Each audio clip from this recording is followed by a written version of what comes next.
Hey everybody, welcome to Filipino Time.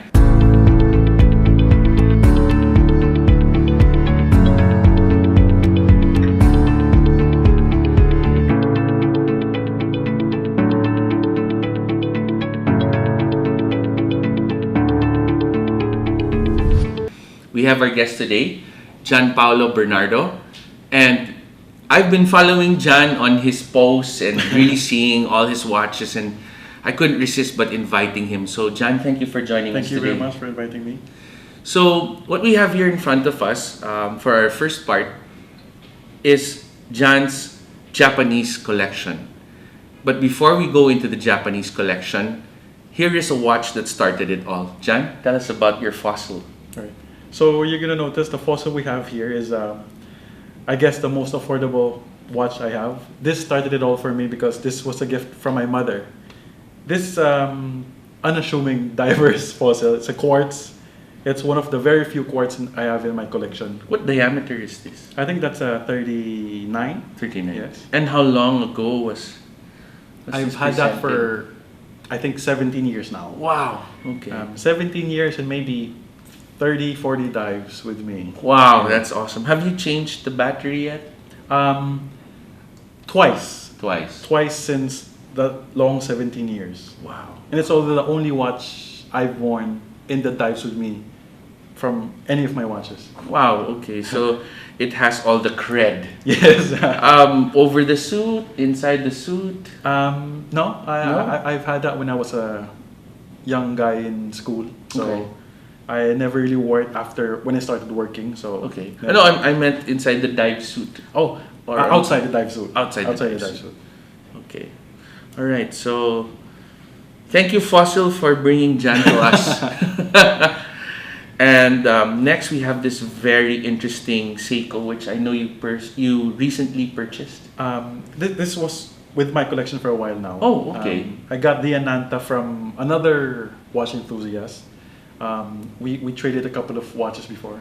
So tell us what's in the name Ananta. Why is it so different? Ananta, from what I've researched, it's roughly translated limitless. Okay. Some people assumed it was connected to the budget they pour into the research and development of the Ananta. So that's what the term got stuck in. So it's kind of like the budget you pour into your watch collection. Yes. Is this an original bracelet? Yes, that's the original The original bracelet. bracelet. So you haven't silky changed anything. From that watch, Nothing. no. Everything's original. Yes. And this case back, hopefully we'll share a close up with you later. It's very, very high quality. Yes, very very nice compared to Yeah. the other watches. Even I the don't know Swiss where I watches. should look first, at the front or the back or the side. If you can see the side, look at that. Look at the presence of this watch. So when do you wear this watch? I usually wear it on weekends. Okay. Sometimes at work, at the office. Very unassuming. Okay. It's just a large, shiny watch. Yeah. Very beautiful. And next, of course, we have, which I'm sure a lot of you guys out there have on your Grail watch list, is the Marine Master. And in green. And Jan has also slapped on a strap code. Is this an Angus Jubilee? Yes, the Angus Jubilee. Please tell us about this watch. That watch, actually, I've had a couple of Marine Masters before, the black ones. Okay. But this one I got this because I couldn't afford the Rolex Hulk. so I got the green Marine Master. But I found it very enjoyable. I found that I was happier wearing the Marine Master than maybe some of the Swiss watches I have. Well, you were also telling me a while ago about the famous X Prospects. Yes. Tell us more about it. So in the Marine Masters that came before, the 019 and the 021s, it actually says Marine Master on the dial, and it doesn't have the X logo or the Prospects logo on the dial. So it was kind of disappointing for a lot of collectors when they changed that into this. Yes. But regardless, it's still something very different, very limited, I guess, the green dial. Yeah. So I decided to keep it. Beautiful watch. And next we have this titanium, which I was asking Jan if could you call this a bullhead then because of the crown and the pushers on top? But he gave me a different answer. Tell us. Actually, I assumed it was called a bullhead because I was looking for a watch of the same design from Omega Bullhead. I couldn't afford that either, so I got the GPS Solar Seiko. The bezeling on this, Yeah, it's very, very fine, very beautiful. Yes. And I guess the titanium gives it an advantage for wearability. Yes. And it's light. It's actually the next lightest watch in my collection after the Fossil. Okay. But no, this hasn't gone underwater. It has not, no. But it says 200 meters water resistance, but I haven't tried that yet. All right. And next we have something with a little bit of flash because I've noticed that you like to stay within the stainless steel models. But this one has a bit of flash. And is this also an Angus Jubilee, or what do you call this kind of I think bracelet? it is an Angus Jubilee because of the thickness, I Yeah. guess. I bought that bracelet for the watch because I think the leather straps I could change anytime I want. Okay. But compared to, let's say, the all-steel bracelet, Jubilee bracelet, Yes. I think this made the dial pop out because of all the gold indices. Oh, okay. So, but why the Alpinist? What drew you towards this model of Seiko?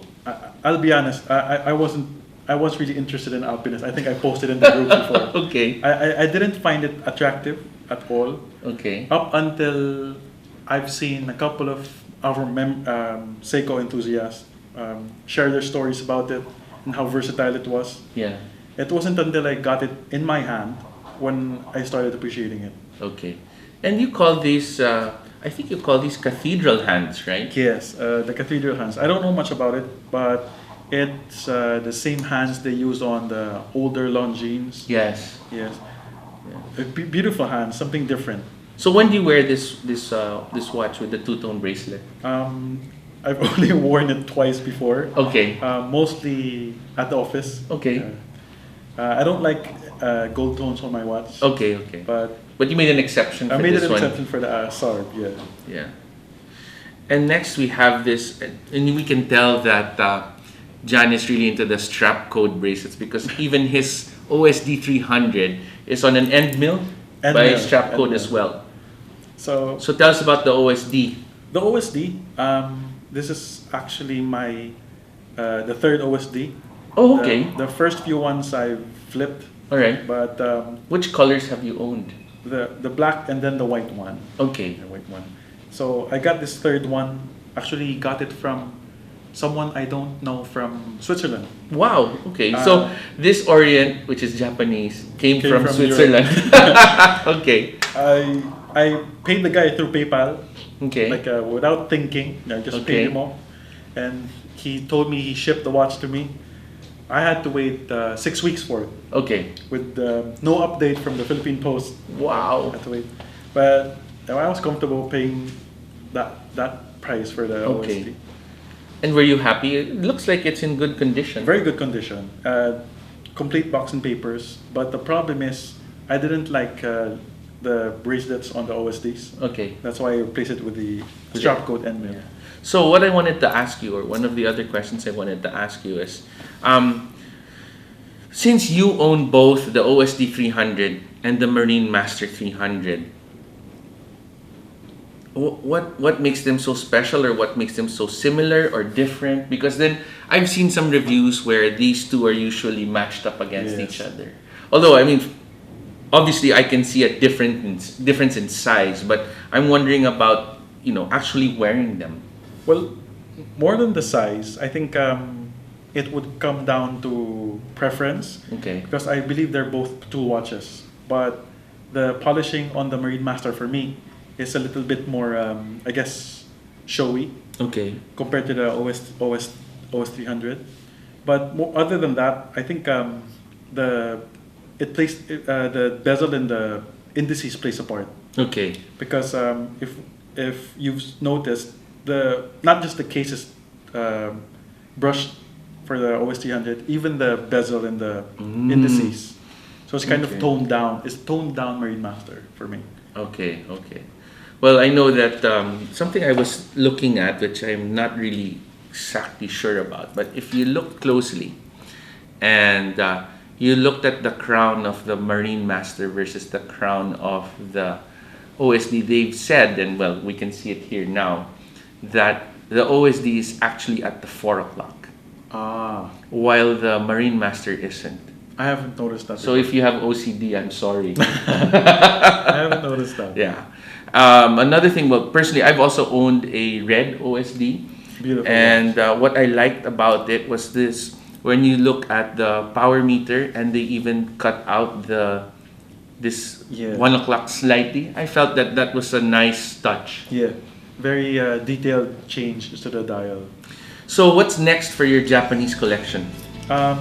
Well, to be honest, before this collection I have now, I was actually veering towards collecting Swiss watches.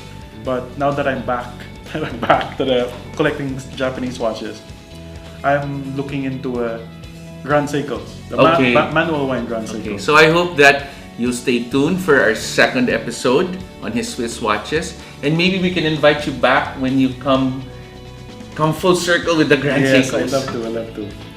The evolution of my watch collection. All right, guys. Thanks so much. Catch us on the next one.